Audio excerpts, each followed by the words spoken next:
BD news অ্যালার্টের আরও একটি সংবাদ সংযোগে আপনাদেরকে স্বাগতম। জাতীয় সংসদ নির্বাচনকে সামনে রেখে দেশ জুড়ে অস্থিরতা ও সহিংসতা ছড়ানোর চক্রান্ত চলছে। আইন শৃঙ্খলা রক্ষাকারী বাহিনীর একাধিক সূত্র জানিয়েছে, এই অরাজক পরিস্থিতি সৃষ্টির পেছনে কার্যত নিষিদ্ধ ঘোষিত আওয়ামী লীগের নেতাকর্মীরা সক্রিয় ভূমিকা পালন করছেন। কখনো প্রকাশ্যে, আবার কখনো নেপথ্য থেকে তারা দেশকে অস্থিতিশীল করার পায়তারা করছেন। আইন শৃঙ্খলা বাহিনীর তথ্য অনুসারে আওয়ামী লীগের পলাতক গডফাদার নেতাদের কাছ থেকে নির্দেশ এসেছে যে দেশের আইন শৃঙ্খলা পরিস্থিতি কোনোভাবেই স্বাভাবিক থাকতে দেওয়া যাবে না এবং যে কোনো অনাকাঙ্ক্ষিত ঘটনা ঘটলে তার সুযোগ নিতে হবে। এই নির্দেশের পর দলীয় কর্মীরা এর মধ্যে মাঠে নেমেছেন এবং বড় ধরনের নাশকতার অপচেষ্টা চালাচ্ছেন। একই সঙ্গে তারা যৌক্তিক অযৌক্তিক আন্দোলনকারী সেজে ফায়দা লোটার চেষ্টা করছেন। সূত্র বলছে, উত্তরা মাইলস্টোন স্কুল অ্যান্ড কলেজে বিমান বিধ্বস্তের ঘটনায় ফায়দা লোটার চেষ্টা করেছে আওয়ামী লীগ। হতাহতের ঘটনাকে কেন্দ্র করে চালাচ্ছে নানা ধরনের অপপ্রচার।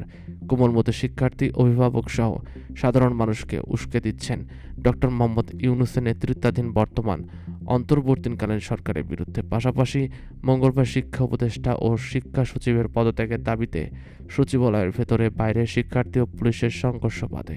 আহত হন অন্তত ৮০ জন। ভাঙচুর করা হয় যানবাহন। সেখানেও নিষিদ্ধ ছাত্রলীগের কর্মীরা ঢুকে শেখ হাসিনাকে ফিরে আনার স্লোগান দেন।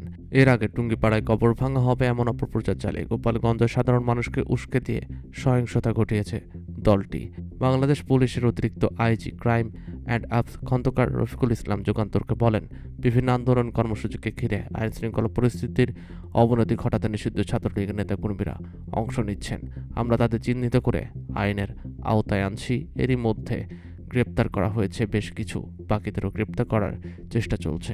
বিএনপির মহাসচিব মির্জা ফখরুল ইসলাম আলমগীর বুধবার বলেছেন, জুলাই আগস্টে আবার ফ্যাসিস্ট শক্তি উত্থানের সংখ্যা দেখা যাচ্ছে। বিষয়টা নিয়ে রাজনৈতিক দলগুলোর সঙ্গে মতবিনিময় করেছেন প্রধান উপদেষ্টা ডক্টর মোহাম্মদ ইউনূস। মতবিনিময় সভায় ফ্যাসিবাদী বিরোধী শক্তিকে ঐক্যবদ্ধ থাকার আহ্বান জানিয়েছেন প্রধান উপদেষ্টা। এ বিষয়ে বিএনপি পুনরায় সরকারকে সহযোগিতার প্রতিশ্রুতি ব্যক্ত করেছেন। এদিকে শেখ হাসিনা নিজে নিয়মিত অডিও বার্তা দিচ্ছেন, আত্মগোপনে থাকা কর্মীদের সাহস যোগাচ্ছেন। তিনি অচিরেই দেশে ফিরবেন এমন ঘোষণা দিয়ে তাদের মাঠে নামার নির্দেশ দিচ্ছেন। দিল্লিতে বসে হরতাল, অবরোধ, বিক্ষোভ মিছিলের কর্মসূচি ঘোষণা করছেন। শেখ হাসিনা সহ আওয়ামী লীগের বিদেশি ভুইয়া বিলাসী জীবনযাপন করা নেতাদের কথায় দেশে থাকা নেতাকর্মীরা সমর্থক রাজনীতির ফাঁদে পা দিয়ে হুটহাট মাঠে নামছেন, রাজপথে ঝটিকা মিছিল করছেন। তবে পুলিশ সহ আইন প্রয়োগকারী সংস্থার সদস্যদের কঠোর পদক্ষেপে তারা এখন পর্যন্ত খুব একটা সফল হতে পারেনি। এ অবস্থায় রণকৌশলে পরিবর্তন এনেছে আওয়ামী লীগ সহ দলটির বিভিন্ন অঙ্গ সহযোগী সংগঠন।